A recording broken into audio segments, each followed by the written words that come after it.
한국은 주한미군이 지켜주고 있다고. 주한미군 아니면 진작에 러시아나 중국에게 먹혔다고. 그 순간 강의실은 침묵에 휩싸였고 누군가는 눈을 피했고 누군가는 당황한 표정을 지었다고 하네요. 모두가 당연하다고 생각했던 것이 이렇게나 잘못 알고 있었다니 결과는 충격적이었다고 합니다. 그리고 예상하지 못한 결론이 모두를 놀라게 했다고 하네요. 한국인조차도 전혀 상상하지 못한 충격 상황 속으로 들어가 보겠습니다. 저는 앨리스예요. 저는 국제관계학을 전공하고 있고 특히 군사 전략과 기술 발전이 세계 정치에 어떤 영향을 미치는지에 대해 공부하고 있어요. 어릴 때부터 전쟁, 군사 전략, 국가 간의 경쟁 같은 주제에 관심이 많았어요. 그런데 몇 년 전까지만 해도 한국은 제 관심을 끄는 나라가 아니었어요. 솔직히 말씀드리면 한국은 제게 그저 아시아의 작은 나라 중 하나였어요. 유럽이나 미국, 러시아 같은 강대국들에 비하면 세계적으로 큰 영향력을 행사하는 나라라고 생각해 본 적이 없었죠. 그 이유는 바로 아버지 때문이었어요. 제 아버지는 군사 역사를 연구하는 학자예요. 그래서 저는 어릴 때부터 전쟁과 전략에 대한 이야기를 자주 들으며 자랐어요. 다른 집에서는 저녁 식사 시간에 스포츠나 연예인 이야기로 시간을 보내겠지만 우리 집에서는 어떤 전투가 가장 뛰어난 전략이었는가 그 같은 이야기가 오갔어요. 저는 그 대화 속에서 자랐고 그 덕분에 자연스럽게 전쟁과 국가 간의 힘의 균형에 관심을 가지게 되었죠. 아버지가 특히 자주 언급했던 나라가 한국이었어요. 아버지는 한국 전쟁과 한국 군인의 용맹함을 이야기하면서 이 나라가 어떻게 전쟁의 폐허 속에서 다시 일어섰는지에 대해 감탄하곤 하셨어요. 저는 처음엔 그저 듣기만 했어요. 하지만 아버지가 이야기하는 한국은 단순한 작은 나라가 아니었어요. 그것은 살아남기 위해 싸워온 그리고 결국 세계적인 강국으로 성장한 나라였어요. 그래서 저는 스스로 한국을 더 깊이 알아보기 시작했어요. 그리고 알면 알수록 놀라웠어요. 한국은 단순한 경제 발전을 이룬 나라가 아니었어요. 기술, 군사, 산업, 문화 등 모든 면에서 엄청난 성장을 이루고 있었어요. 특히 군사력과 방산 기술력의 발전 속도는 믿기 어려울 정도였어요. 그래서 저는 이번 학기에 국제 군사 전략과 경제 성장이라는 강의를 듣기로 했어요. 이 강의에서는 각국의 군사 전략과 기술 혁신이 어떻게 연결되는지를 배우고 있어요. 강의 주제는 바로 기술이 군사력에 미치는 영향이에요. 특히 두 나라가 비교 대상이에요. 바로 한국과 러시아예요. 강의실에 앉아 있으면 자연스럽게 학생들을 관찰하게 돼요. 이 수업을 듣는 학생들은 다양한 국적을 가지고 있어요. 한국, 일본, 러시아 그리고 유럽과 미국에서 온 학생들도 있어요. 그런데 유독 한국 학생들이 눈에 띄어요. 제 느낌인지 모르겠지만 한국 학생들은 항상 단정한 인상을 주는 것 같아요. 깔끔한 셔츠와 정리된 머리 지나갈 때마다 은은한 향이 나는 게 인상적이에요. 그리고 무엇보다도 그들은 조용하고 차분해요. 필요할 때는 말하지만 감정을 쉽게 드러내지 않아요. 반면 일본 학생들은 더 조용해요. 말수가 적고 대부분 듣는 쪽에 가깝죠. 말을 할 때도 신중하게 단어를 골라서 말하는 모습이 보여요. 그에 비해 러시아 학생들은 확실히 존재감이 강해요. 그들은 목소리도 크고 자기 의견을 강하게 주장하는 편이에요. 논쟁을 피하지 않고 오히려 논쟁을 즐기는 듯한 분위기예요. 자신들이 강대국 출신이라는 자부심도 분명하게 느껴져요. 오늘 강의에서는 한국과 러시아의 군사기술이 어떻게 발전해 왔는지 비교할 거예요. 교수님께서 강단에 서서 설명을 시작하셨어요. 스크린에는 한국과 러시아 기술과 군사력이라는 제목이 떠 있어요. 이 순간 저는 확신했어요. 이 수업은 단순한 이론 강의가 아닐 거예요. 이것은 서로 다른 두 나라의 철학, 역사, 그리고 군사 전략이 부딪히는 자리일 거예요. 그리고 저는 그 과정을 지켜보면서 많은 것을 배우게 되겠죠. 강의실은 조용했어요. 교수님의 설명이 시작되었고 학생들은 집중하기 시작했어요. 공기 중에는 묘한 긴장감이 감돌고 있었어요. 하지만 저는 알 수 있었어요. 이곳에 앉아 있는 학생들, 특히 러시아와 한국 학생들은 이미 마음속에서 저마다의 생각을 정리하고 있다는 걸요. 교수님의 강의가 본격적으로 시작되기 전 보이지 않는 긴장감이 서서히 감돌기 시작했어요. 오늘 주제는 기술이 군사력에 미치는 영향이에요. 교수님은 한국과 러시아를 비교하며 설명하시겠다고 했어요. 사실 러시아와 한국이라니 이 두 나라를 같은 맥락에서 비교한다는 것 자체가 흥미로웠어요. 러시아는 전통적으로 강대국으로 불려왔어요. 넓은 영토, 풍부한 자원, 그리고 강력한 군사력을 보유한 나라죠. 한때는 미국과 세계 패권을 놓고 경쟁했을 정도로 강력한 힘을 가지고 있었어요. 반면 한국은 완전히 다른 길을 걸어왔어요.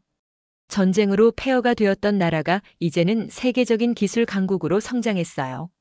하지만 군사적으로는 여전히 주변 강대국들 속에서 살아남기 위해 끊임없이 발전해야 하는 위치에 있어요. 저는 주변을 둘러봤어요. 러시아 학생들은 여유로운 표정이었어요. 마치 이 비교는 의미가 없지. 러시아는 명백한 군사 강국인데. 라고 말하는 듯 했어요. 반면 한국 학생들은 감정을 쉽게 드러내지 않았어요. 여전히 조용한 태도를 유지하면서도 교수님의 설명을 집중해서 듣고 있었어요. 교수님이 화면을 넘겼어요. 스크린에는 세계 IT 기업들의 성장 그래프가 떠 있었어요.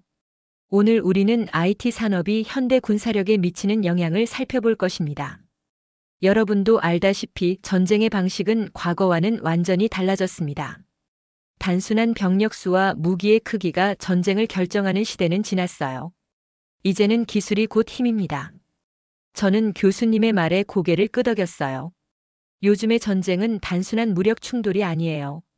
인공지능, 사이버 보안, 정보전, 드론 전쟁 같은 기술 중심의 전략이 핵심이 되었어요. 이 부분에서 러시아와 한국은 전혀 다른 접근 방식을 가지고 있었어요. 러시아는 오랫동안 군사 강국이었어요. 핵무기를 보유하고 있고 탱크, 전투기, 미사일 같은 전통적인 군사력을 지속적으로 키워왔죠. 특히 사이버 보안과 정보전 분야에서는 세계적인 수준을 자랑했어요. 하지만 러시아의 군사 기술은 상대적으로 폐쇄적이었어요. 연구가 국가 내부에서만 이루어지는 경우가 많았고 기술 개발이 군사 중심으로 진행되었어요. 반면 한국은 완전히 다른 방식으로 성장했어요. IT와 첨단 기술을 활용해 군사력을 발전시켰어요. 반도체, 인공지능, 통신 기술과 같은 분야에서 세계적으로 앞서 나가고 있었고 그 기술들은 자연스럽게 군사 기술로도 연결되고 있었어요. 한국은 방산 산업에서도 세계적인 경쟁력을 갖추기 시작했고 최근 몇 년 사이 전 세계 주요 국가들이 한국산 무기를 도입하기 시작했어요. 교수님이 화면을 넘기자 러시아의 IT 산업과 한국의 IT 산업이 비교된 표가 나왔어요. 러시아의 대표적인 IT 기업으로는 카스퍼스키, 얀덱스, 마일러 같은 회사들이 있어요. 이 기업들은 보안 기술과 AI 분야에서 강점을 가지고 있었어요.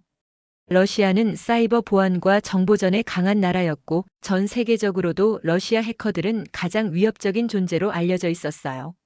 하지만 러시아의 기술 개발에는 한 가지 한계가 있었어요. 폐쇄성. 러시아의 IT 기업들은 자국 내에서 강력한 영향력을 가지고 있었지만 글로벌 시장에서는 한국이나 미국의 기업들과 비교했을 때 경쟁력이 다소 떨어졌어요. 그리고 기술 개발도 군사 분야 중심으로 이루어지는 경우가 많았어요. 반면 한국의 IT 산업은 완전히 다른 방식으로 성장했어요. 한국의 대표적인 IT 기업으로는 삼성, 네이버, 카카오, SK텔레콤 같은 회사들이 있었어요. 한국은 민간 기술과 군사 기술을 함께 발전시키는 방식으로 성장했고 이는 방산 산업과 연결되면서 더욱 강력한 무기가 되었어요. 특히 AI와 의료 기술은 한국이 빠르게 발전하는 분야였어요. 교수님은 한국의 의료 AI 기술이 전 세계에서 가장 앞선 수준이라는 점을 강조하셨어요. 실제로 한국은 세계 최고의 의료 기술을 보유하고 있었고 이는 군사 기술과도 밀접하게 연결될 수밖에 없었어요. 러시아 학생들의 표정이 조금씩 변하기 시작했어요. 아마 그들은 한국이 IT 기술에서 이렇게 강력한 위치에 있는지 미처 몰랐을지도 몰라요. 그들은 러시아가 여전히 세계적인 강대국이고 기술적으로도 다른 나라들을 압도할 거라고 생각했을 거예요. 하지만 현실은 달랐어요. 교수님은 강의를 계속 이어가셨어요. 한국의 기술력은 단순히 상업적 성공에 그치지 않습니다. 한국은 세계 최첨단 반도체 기술을 보유한 나라이며 이를 기반으로 군사 기술을 발전시키고 있습니다. 특히 AI 드론, 미사일 유도 시스템 같은 기술은 현대전에서 필수적인 요소가 되었죠. 그리고 교수님은 한국의 기술이 단순한 군사력이 아니라 군사 전략과도 깊이 연결된다고 설명하셨어요. 한국은 국방비 규모가 러시아보다 훨씬 작아요. 하지만 그 작은 예산으로도 세계적으로 인정받는 군사력을 갖추고 있었어요. 그 이유는 단순했어요. 효율성. 한국은 한정된 자원 안에서 최고의 성과를 내는 전략을 택했어요. 군사비를 무작정 늘리는 것이 아니라 기술을 이용해 최소의 비용으로 최대의 효과를 내는 방식을 선택한 거죠. 그리고 이 방식은 놀라운 성과를 내고 있었어요. 강의실은 점점 더 조용해졌어요. 러시아 학생들은 이제 처음과 같은 여유로운 표정을 짓지 않았어요. 그들은 분명 강한 나라의 국민이었어요. 하지만 이제 그들조차도 인정하지 않을 수 없었어요. 한국은 더 이상 작은 나라가 아니었어요. 이 수업이 시작될 때만 해도 많은 사람들이 러시아 대 한국이라는 비교 자체가 말이 안 된다고 생각했을지도 몰라요. 하지만 강의가 진행될수록 분위기는 바뀌고 있었어요. 그리고 저는 이 분위기가 앞으로 더 흥미롭게 변할 거라는 걸 직감했어요.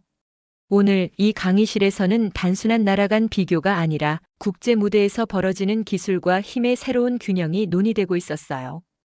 이건 단순한 강의가 아니었어요. 이건 세계의 변화를 보여주는 순간이었어요. 강의실의 공기가 서서히 무거워지기 시작했어요. 교수님이 한국과 러시아의 IT 산업을 비교하며 설명할 때까지만 해도 분위기는 비교적 차분했어요. 하지만 이제 강의 주제가 군사력으로 넘어가자 학생들의 표정이 확연히 달라졌어요. 러시아 학생들은 다시 자신감을 되찾은 듯 보였어요. 사실 그럴 만도 했어요. 러시아는 군사 강국으로 오랫동안 세계적인 영향력을 행사해왔고 지금도 강력한 군사력을 유지하고 있죠. 반면 한국은 경제적으로 빠르게 성장했지만 군사력만 놓고 보면 여전히 강대국들과 비교하기 어려운 작은 나라라고 생각할 수도 있었어요. 하지만 저는 알았어요. 한국의 군사력은 단순한 숫자 싸움이 아니었어요. 러시아처럼 핵무기를 보유한 것도 아니었고 병력 수만 보면 러시아와 비교가 되지 않을 정도로 차이가 컸어요. 하지만 군사력은 단순한 병력의 크기나 무기의 개수만으로 결정되는 것이 아니에요. 교수님은 스크린에 세계 군사력 순위를 띄웠어요. 세계에서 군사력이 가장 강한 나라들은 대개 예측 가능했어요. 1위는 미국, 2위는 러시아, 그 다음은 중국, 인도 그리고 한국. 한국이 세계 군사력 순위 5위에 올라 있다는 사실을 보고 일부 학생들은 놀라는 듯 했어요. 특히 러시아 학생들은 조금 당황한 표정을 지었어요. 러시아는 세계에서 두 번째로 강한 군사력을 보유한 나라예요. 하지만 한국이 5위에 있다는 건 단순히 병력 수나 무기 보유량만 따진 게 아니라는 뜻이었어요. 교수님은 설명을 이어가셨어요. 군사력을 평가할 때 단순한 병력 수나 탱크, 전투기의 개수만 보는 시대는 지났습니다. 현대전에서는 기술력, 전술적 효율성, 실전 경험, 동맹 관계, 경제력 같은 요소가 중요해졌죠. 한국은 이러한 요소들에서 강한 경쟁력을 가지고 있습니다. 이제 분위기가 바뀌었어요. 처음엔 러시아 학생들이 여유로운 태도를 보였지만 지금은 조금 신중해진 것 같았어요. 반면 한국 학생들은 여전히 차분했어요. 감정적으로 반응하지 않고 교수님의 설명을 조용히 듣고 있었어요. 교수님은 러시아와 한국의 군사력을 비교하며 각국의 군사 전략이 어떻게 다른지 설명하기 시작했어요. 러시아는 강대국의 힘을 유지하기 위한 군사 전략을 가지고 있어요. 넓은 영토를 방어해야 하는 나라다 보니 전통적으로 대규모 병력과 장비를 유지해왔어요.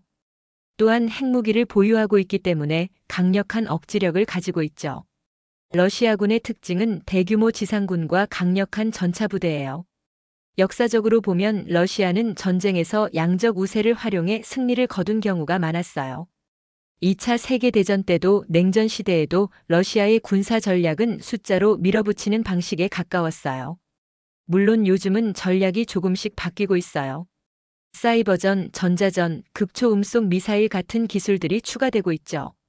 하지만 여전히 러시아의 군사력은 대규모 병력과 중장비를 바탕으로 한 전통적인 방식에 가깝다는 게 교수님의 분석이었어요.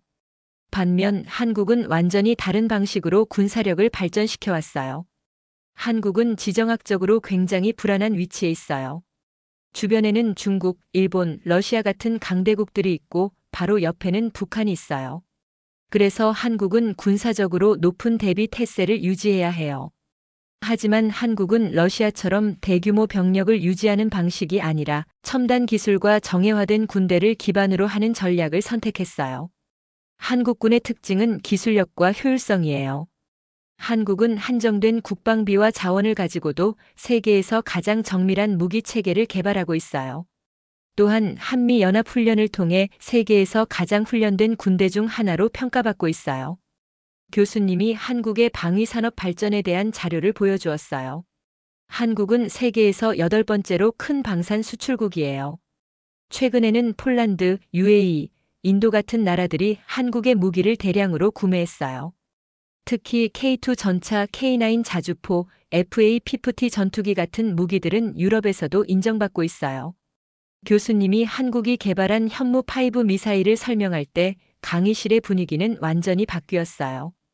현무5 미사일은 세계에서 가장 강력한 탄도미사일 중 하나로 평가받고 있어요. 지하 깊숙이 숨은 벙커도 파괴할 수 있고 한 발만으로도 엄청난 파괴력을 가지고 있어요. 이제 러시아 학생들도 조금씩 놀라는 기색이었어요. 러시아는 핵무기를 보유하고 있어서 전 세계에서 가장 강한 억지력을 가지고 있어요. 하지만 현대전에서는 핵무기만으로 전쟁을 이길 수 없어요. 첨단 기술이 결합된 정밀 타격 능력, AI 기반 전투 시스템, 실시간 작전 수행 능력 같은 것들이 현대전의 승패를 가르는 요소가 되었어요. 그리고 한국은 이런 기술들을 굉장히 빠르게 발전시키고 있었어요. 저는 이 논의가 점점 더 흥미로워지고 있다고 느꼈어요. 처음에는 러시아 학생들이 여유롭게 토론을 시작했지만 이제는 분위기가 미묘하게 변했어요. 그들은 한국의 군사력에 대해 그렇게 깊이 생각해 본 적이 없었을지도 몰라요. 한국이 경제적으로 성장한 건 알고 있었겠지만 군사적으로도 이렇게 빠르게 발전하고 있다는 건 예상하지 못했을 수도 있죠. 저는 이 강의를 통해 한 가지 중요한 사실을 깨달았어요. 군사력은 단순한 숫자로 평가할 수 없다는 것. 한국은 러시아처럼 방대한 병력을 가지고 있지 않아요. 하지만 최첨단 기술을 활용해 작지만 강한 군대를 만들었어요. 전쟁은 숫자로 하는 것이 아니라 전략과 기술로 승리하는 시대가 되었다는 걸 이 수업을 통해 다시 한번 실감했어요. 강의실은 조용했어요.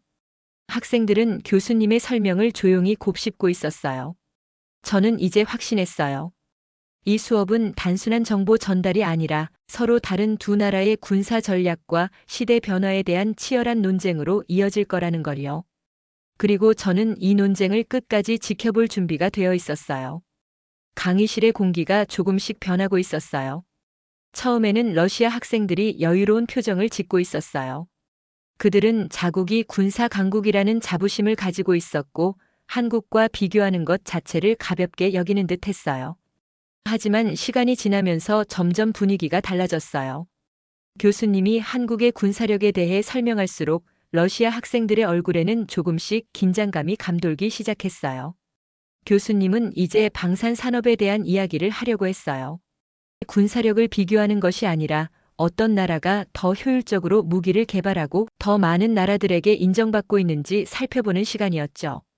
화면에는 세계 방산 수출 순위가 떴어요. 1위는 당연히 미국이었어요. 미국은 오랫동안 세계에서 가장 많은 무기를 판매하는 나라였어요. 2위는 러시아. 러시아는 냉전 시대부터 무기 수출 강국이었고 지금도 많은 나라들이 러시아의 무기를 사용하고 있어요. 그런데 8위에 한국의 이름이 올라가 있었어요. 한국이 세계 8위의 방산 수출국이라는 사실. 강의실에서 작은 웅성거림이 들려왔어요. 한국이 세계에서 무기를 가장 많이 수출하는 나라 중 하나라는 건 많은 학생들이 예상하지 못했던 사실이었을 거예요. 교수님은 차트를 가리키며 설명을 이어갔어요. 한국은 전통적으로 방산 산업이 강한 나라가 아니었습니다. 하지만 최근 몇 년 동안 놀라운 성장을 이루었죠. 특히 한국산 무기는 높은 품질과 경쟁력 있는 가격, 빠른 생산 속도로 세계 시장에서 인정받고 있습니다. 화면이 바뀌었어요. 이번에는 한국이 최근 몇 년 동안 수출한 주요 무기들이 소개되었어요. K2 전차 폴란드, 노르웨이, 이집트에서 도입. K9 자주포 세계 최다 수출된 자주포 핀란드, 호주, 인도, 폴란드, 터키 등에서 사용. FA-50 전투기 필리핀, 태국, 폴란드 등에서 도입. 천궁2 방공 미사일 UAE 아랍에미리트에서 대규모 계약 체결. 폴란드는 최근 러시아와의 긴장 관계 속에서 한국의 K2 전차와 K9 자주포를 대량으로 도입했어요. 이게 중요한 이유는 유럽 국가들이 기존에 미국이나 독일의 무기들을 주로 사용해왔기 때문이에요. 하지만 한국의 무기는 서방 선진국들의 무기보다 더 빠르게 그리고 더 합리적인 가격으로 제공될 수 있었어요. 러시아 학생들의 표정이 미묘하게 변했어요. 아마 그들은 폴란드가 러시아의 위협을 이유로 한국 무기를 대량으로 구매했다는 사실이 불편했을 거예요. 그리고 교수님은 한 가지 더 중요한 사실을 덧붙였어요. 한국의 방산 산업은 단순한 무기 수출에 그치지 않습니다. 다른 나라들에게 단순히 무기를 판매하는 것이 아니라 기술 이전과 현지 생산까지 함께 진행하고 있습니다. 예를 들어 폴란드는 K2 전차를 대량 구매하면서 일부 전차를 폴란드에서 직접 생산할 수 있는 협약을 맺었어요. 단순히 무기를 판매하는 것이 아니라 해당 국가와 방산 협력을 맺고 산업 자체를 공유하는 전략을 선택한 거죠. 이 방식은 러시아의 무기 판매 방식과 완전히 달랐어요. 러시아는 무기를 판매할 때 기술 이전을 거의 하지 않아요. 대신 러시아산 무기를 구매한 나라들은 러시아에 계속 의존해야 하는 구조를 만들어요. 즉, 수입국들이 러시아의 지원 없이는 무기를 유지하고 운영하기 어렵도록 만들죠. 하지만 한국은 무기와 기술을 함께 제공하는 전략을 선택했어요. 그 덕분에 많은 나라들이 한국산 무기를 선택하고 있었어요. 러시아 학생들의 표정이 조금씩 굳어졌어요. 그들은 러시아가 세계 2위의 방산 강국이라는 사실에 자부심을 느꼈겠지만 한국이 이렇게 빠르게 성장하고 있다는 점은 예상하지 못했을 거예요. 교수님은 마지막으로 한국의 첨단 무기 개발에 대한 내용을 소개했어요. 현무5 미사일, 세계 최강의 재래식 탄도미사일, 지하 벙커까지 파괴 가능. 레이저 무기 시스템 저렴한 비용으로 드론과 미사일을 요격할 수 있는 차세대 방공 시스템. 극초음속 미사일 개발 기존 미사일보다 훨씬 빠른 속도로 목표를 타격할 수 있는 최신 무기. 이제 러시아 학생들은 완전히 말을 아끼고 있었어요. 처음에는 러시아의 군사력과 방산 산업이 압도적이라고 생각했겠지만 지금은 그 생각이 흔들리고 있는 듯 했어요. 그리고 저는 이 강의에서 중요한 사실을 다시 한번 깨달았어요. 전쟁은 더 이상 단순한 병력의 크기나 전통적인 무기의 수로 결정되지 않는다. 기술과 효율성 그리고 전략적 사고가 전쟁의 승패를 가른다. 한국은 병력 규모가 크지 않지만 최첨단 기술을 활용한 전략적 군사력을 보유하고 있었어요. 그리고 그 무기들은 이제 세계 각국으로 뻗어나가고 있었어요. 강의실은 다시 조용해졌어요. 교수님은 마지막으로 이렇게 말씀하셨어요. 군사력은 단순한 크기의 문제가 아닙니다. 중요한 것은 그 힘을 어떻게 사용하느냐는 것이죠. 저는 이 강의가 단순한 정보 전달이 아니라 세계 군사력의 새로운 흐름을 보여주는 순간이라고 느꼈어요. 러시아 학생들은 여전히 뭔가 말을 하고 싶어 보였지만 더 이상 쉽게 반박할 수 없었어요. 그들의 머릿속에도 변화가 일어나고 있을 거예요. 그리고 저는 확신했어요. 이 논의는 이제 단순한 비교가 아니라 세계의 힘의 균형이 어떻게 바뀌고 있는지를 보여주는 과정이라는 걸요. 강의는 끝나가고 있었어요. 하지만 저는 이 주제에 대해 더 깊이 생각해 보고 싶었어요. 이제 한국과 러시아의 군사 전략이 단순히 두 나라의 비교가 아니라 세계가 어떻게 변하고 있는지를 보여주는 중요한 사례가 된다는 걸 깨닫고 있었어요. 강의가 이어질수록 강의실의 분위기는 확연히 달라졌어요. 처음에는 러시아 학생들이 자신감에 찬 표정으로 강의에 임했어요. 그들에게 러시아는 세계적으로 인정받는 군사 강국이었고 한국과 비교한다는 것 자체가 의미 없는 일처럼 보였을 거예요. 하지만 교수님의 강의가 진행될수록 러시아 학생들은 조용해졌어요. 한국이 방산 산업에서 빠르게 성장하고 있다는 사실, 그리고 세계 여러 나라가 한국 무기를 선택하고 있다는 현실을 접하면서 그들의 시선이 미묘하게 흔들리는 게 보였어요. 그리고 이제 강의는 한국의 군사 전략과 힘을 사용하는 방식에 대한 이야기로 넘어가고 있었어요. 교수님은 화면에 새로운 자료를 띄웠어요. 이제 한국의 군사 전략이 어떤 철학을 기반으로 하는지 살펴봅시다. 한국은 전쟁을 여러 번 겪은 나라예요. 그리고 바로 옆에는 여전히 휴전 상태인 북한이 있어요. 한국은 단순한 평화가 아니라 언제든 다시 전쟁이 일어날 수 있는 위험 속에서 평화를 유지해야 하는 나라예요. 러시아나 미국 같은 강대국들은 전쟁을 외부에서 경험했어요. 한국은 전쟁을 자국 땅에서 직접 겪었어요. 폐허 속에서 다시 일어나야 했고 그 경험이 한국의 군사 전략을 형성하는 중요한 요소가 되었어요. 한국은 단순히 강한 무기를 만드는 것이 목표가 아니었어요. 강한 군사력으로 평화를 유지하는 것이 목표였어요. 교수님은 스크린에 한국 국방백서의 한 문장을 보여주셨어요. 한국의 군사력은 전쟁을 위한 것이 아니라 전쟁을 방지하기 위한 것이다. 이 문장을 보고 저는 잠시 생각에 잠겼어요.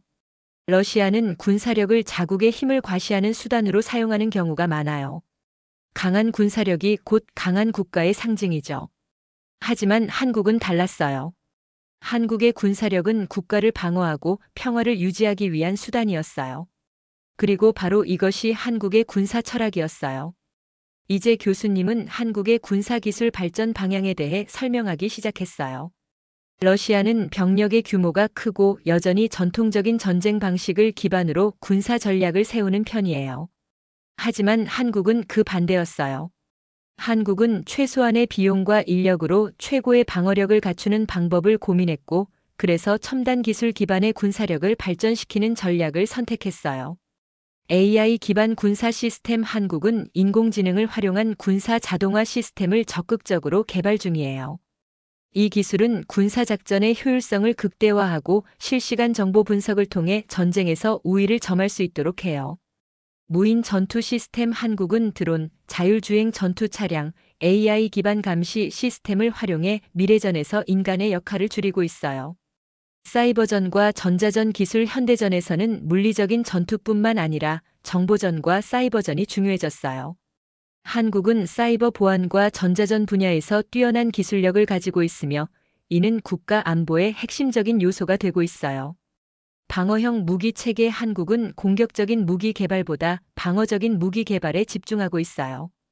예를 들어 한국의 한국형 아이언돔 시스템은 미사일 공격을 효과적으로 방어할 수 있도록 설계되었어요. 이제 교수님은 한국이 단순히 군사 강국이 아니라 방산 산업을 통해 세계의 주목을 받고 있는 이유에 대해 설명하셨어요. 빠른 생산과 납품 속도. 한국은 다른 나라보다 훨씬 빠른 속도로 무기를 생산하고 공급할 수 있어요. 예를 들어 독일이나 프랑스의 무기를 주문하면 몇 년이 걸리지만 한국은 1-2년 안에 무기를 납품할 수 있는 생산 시스템을 갖추고 있어요. 가격 대비 성능비. 한국 무기는 고품질이면서도 가격이 합리적이에요.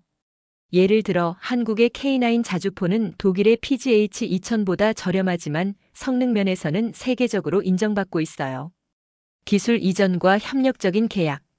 한국은 단순히 무기를 판매하는 것이 아니라 기술 이전과 현지 생산까지 지원하는 전략을 사용해요. 이는 다른 방산 강국들과 차별화되는 요소예요. 강의가 계속되면서 러시아 학생들의 표정이 미묘하게 변했어요. 그들은 처음에는 한국을 군사적으로 상대가 되지 않는 나라라고 생각했을지도 몰라요. 하지만 이제는 그런 생각이 조금씩 바뀌고 있다는 게 보였어요. 그들은 아마도 이렇게 생각하고 있을 거예요. 한국은 전통적인 군사 강국이 아니지만 기술력을 활용해 빠르게 성장하고 있다. 그리고 세계 각국이 한국 무기를 선택하고 있다. 그렇다면 앞으로 한국이 방산 강국으로 자리 잡을 가능성이 높지 않을까? 그리고 그들은 아마 깨달았을 거예요. 전쟁은 이제 단순한 병력의 숫자나 무기의 크기로 승패가 갈리는 것이 아니라는 사실을요. 한국은 강대국처럼 무력을 앞세우지 않아요. 대신 첨단 기술과 전략적인 사고로 새로운 방식의 군사력을 만들어가고 있어요. 교수님은 마지막으로 이렇게 말씀하셨어요. 군사력의 진정한 목적은 무엇일까요? 그것은 단순히 강한 무기를 보유하는 것이 아니라 그 힘을 어떻게 사용하느냐에 있습니다. 저는 이 말을 곱씹어 봤어요. 러시아는 오랫동안 군사 강국으로 군림해 왔어요. 하지만 지금 세계는 빠르게 변화하고 있어요. 이제 군사력은 단순한 힘의 문제가 아니라 전략과 기술이 중심이 되는 시대가 되었어요. 그리고 한국은 그 변화의 중심에 서 있어요. 이제 남은 것은 단 하나였어요. 이 변화가 계속될 때 한국은 어디까지 성장할 수 있을까? 강의실은 다시 조용해졌어요. 이제 마지막 장으로 넘어갈 시간이었어요. 저는 기대되는 마음으로 강의의 끝을 기다리고 있었어요. 강의가 거의 끝나가고 있었어요.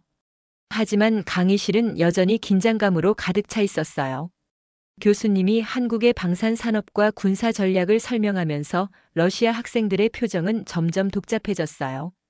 아마도 그들은 한국이 이렇게 빠르게 군사 강국으로 성장하고 있다는 사실을 예상하지 못했을 거예요. 그들은 처음에는 한국과 러시아를 비교한다는 것 자체를 우스워했을지도 몰라요. 하지만 강의가 끝나갈 무렵 러시아 학생들의 표정은 확연히 달라졌어요. 그들은 이제 한국이 단순한 경제 강국이 아니라 군사적으로도 강대국으로 성장하고 있다는 사실을 인정할 수밖에 없었어요. 그리고 교수님은 마지막 질문을 던지셨어요. 진정한 군사력이란 무엇인가? 순간 강의실은 깊은 침묵에 빠졌어요. 전쟁의 본질은 무엇인가? 저는 곰곰이 생각해 봤어요. 러시아는 오랫동안 군사 강국이었어요. 대규모 병력을 보유하고 있고 핵무기를 보유한 국가예요. 하지만 그 힘이 언제나 효과적인 방식으로 사용된 것은 아니었어요. 러시아는 무력을 통해 세계에서 영향력을 행사해 왔어요. 하지만 현대전은 이제 단순한 힘으로 해결할 수 있는 시대가 아니에요. 반면 한국은 오랫동안 강대국들 사이에서 살아남아야 했어요. 전쟁의 폐허 속에서 다시 일어나야 했고, 그러기 위해서는 단순한 병력 증가가 아니라 전략적인 사고와 첨단 기술이 필요했어요. 한국이 선택한 군사 전략은 단순한 공격이 아니라 방어와 억제, 그리고 평화를 유지하는 것이었어요. 그리고 그게 바로 현대전에서 가장 중요한 요소였어요. 저는 러시아 학생들의 반응이 궁금했어요. 그들은 처음에 한국과의 비교를 가볍게 여기고 있었지만 이제는 더 이상 쉽게 반박할 수 없는 상황이었어요. 그들의 얼굴에는 복잡한 감정이 묻어났어요. 아마 그들은 한국이 이렇게까지 군사적으로 성장했다는 사실을 인정하기 어려웠을 거예요. 하지만 변화는 이미 시작되었어요. 세계는 변하고 있고 군사력의 개념도 변하고 있어요. 이제 군사력은 단순한 힘의 크기가 아니라 어떻게 그 힘을 효율적으로 사용하느냐가 중요해졌어요. 그리고 한국은 바로 그 점에서 세계적인 주목을 받고 있었어요. 교수님은 마지막으로 이렇게 말씀하셨어요. 힘이란 단순히 상대를 제압하는 것이 아닙니다. 힘이란 어떻게 사용하느냐에 따라 그 가치를 가지는 것입니다. 이 말이 저에게 깊이 와닿았어요. 러시아는 여전히 강한 나라예요. 하지만 단순한 군사력만으로는 세계에서 존중받을 수 없어요. 반면 한국은 단순한 힘을 넘어 전략적인 사고와 기술력으로 군사력을 키우고 있었어요.